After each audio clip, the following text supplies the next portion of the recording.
Hi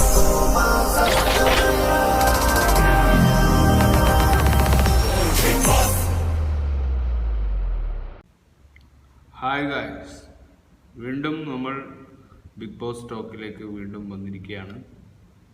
ഇപ്രാവശ്യത്തെ എഫിഷ്യൻ നമുക്കൊന്നും under estimate ചെയ്യാൻ പറ്റാത്ത ഒരു രീതിയിലേക്ക് ബിഗ് ബോസ് കൊണ്ടെത്തിക്കുകയാണ്. എഫിഷ്യനിൽ കാർഡ് വഴിയോ ലാലേട്ടൻ വഴിയോ അല്ല,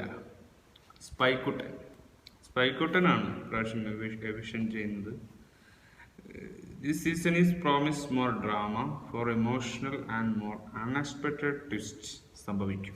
Mohanlal leading in charge stage 100 days on non-stop action. Who will be hurt and the top? അതുതന്നെയാണ് ഒരു ട്വിസ്റ്റ് പരമായ രീതിയിൽ ഉള്ള പ്രമോ ആണ് നമുക്ക് കാണാൻ കഴിയുന്നത്. നമുക്ക് നോക്കാം. ഒരിക്കലും പ്രതീക്ഷിക്കാത്ത ആൾക്കാരൊക്കെ പുറത്തേക്ക് പോകും. അങ്ങനെയാണല്ലോ ഗെയിം. ഇതിലുള്ള ഒരാളാണ്.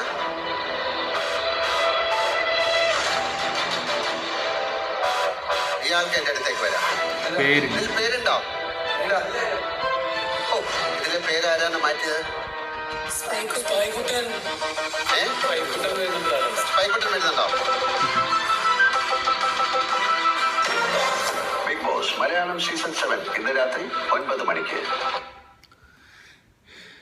ഇന്ന് നിർണായകമായ ഒരു വഴിത്തിരിവിലേക്ക് ബിഗ് ബോസ് പോകുമെന്നാണ് തോന്നുന്നത്.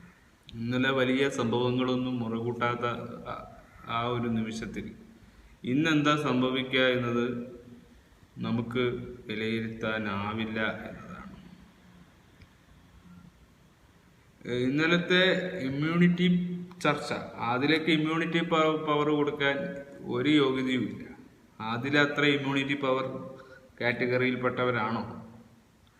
പലരും പ്രാവശ്യം ആരെയാണ് നമുക്ക് ഗസ് ചെയ്യാനൊന്നും പറ്റില്ല. ചിലപ്പോൾ അഭിലാഷ് പോവാം, ഒണിയൻ പോവാം, ആതിര പോവാം.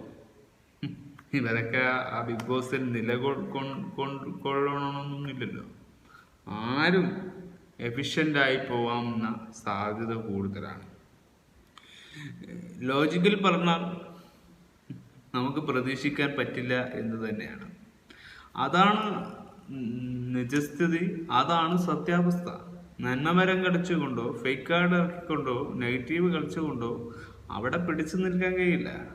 അത് വേറെ തന്നെ ഒരു സ്ട്രാറ്റജിയും വേറെ തന്നെ ഒരു പ്ലാറ്റ്ഫോമാണ്. ബിഗ് ബോസ് നിർണ്ണയിക്കുന്നതാണ് അവിടെ എഫിഷ്യൻ നടക്കണോ, അവിടെ നിലനിൽക്കണോ വേണ്ടയോ എന്നത് ലാലേട്ടനും കൂടി തീരുമാനിച്ച് അതിൽ ഉണ്ടാക്കുന്ന ഒരാളെ പുറത്താക്കുക എന്നാണ്. ഇന്ന് 2 എഫിഷ്യനെങ്കിലും സംഭവിക്കും. അപ്പോൾ അതിൻ്റെ ഒരു പ്രമോ നമുക്ക് കണ്ടിരിക്കുകയാണ്.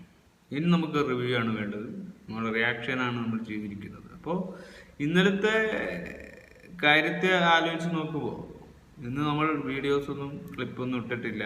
കാരണം ഇന്നലത്തെ കാര്യത്തിൽ നമുക്ക് കാര്യമായ റിവ്യൂ പറയാനില്ല. കാര്യമായ റിവ്യൂ പറയാനില്ലാത്തത് കൊണ്ട് തന്നെ കാര്യമായ ഒന്നും നമുക്ക് പറയാനില്ലെങ്കിൽ പിന്നെ എന്ത്? അപ്പോൾ കാര്യമായ അപ്ഡേറ്റ്സ് പറയാൻ നമ്മുടെ കൈകളിലില്ല. ഇന്നലെ അങ്ങനെ ആയിരുന്നു ഒരു മൂഡ്. ഇന്ന് ഉണ്ടാവും. ഇന്ന്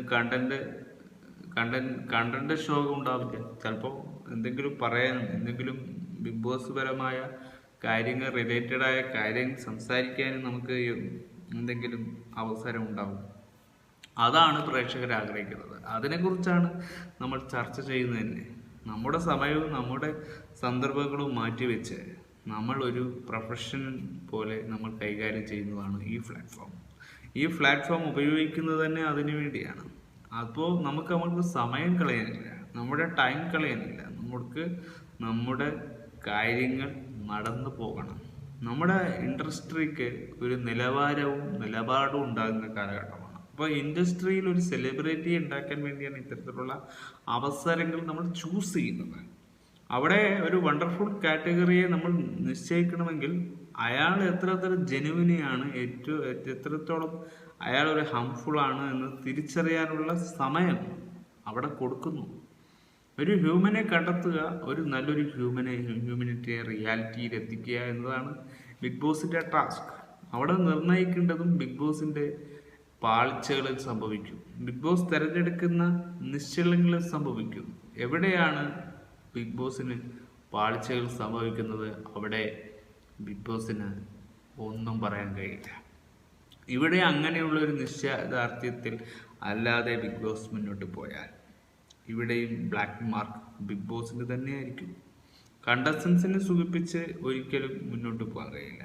നമുക്ക് ആരെ വേണമെങ്കിലും നമുക്ക് വിഷനിൽ ഇടാം, കളിക്കാത്തവരെ.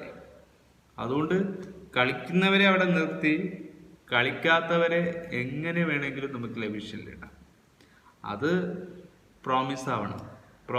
പ്രോമിസ് ആവുന്ന ഒരു നിശ്ചയദാർഢ്യത്തിലേക്ക് ഈ എവിഷൻസ് എങ്കിലും പോകണമെന്നാണ് നമ്മുടെയൊക്കെ ധാരണ, നമുക്കുള്ളൊരു പ്രതീക്ഷ. ആ പ്രതീക്ഷ കൈവിടാതെ ഈ ഷോ കാണുന്നു എന്നതാണ്. Be careful, continue show.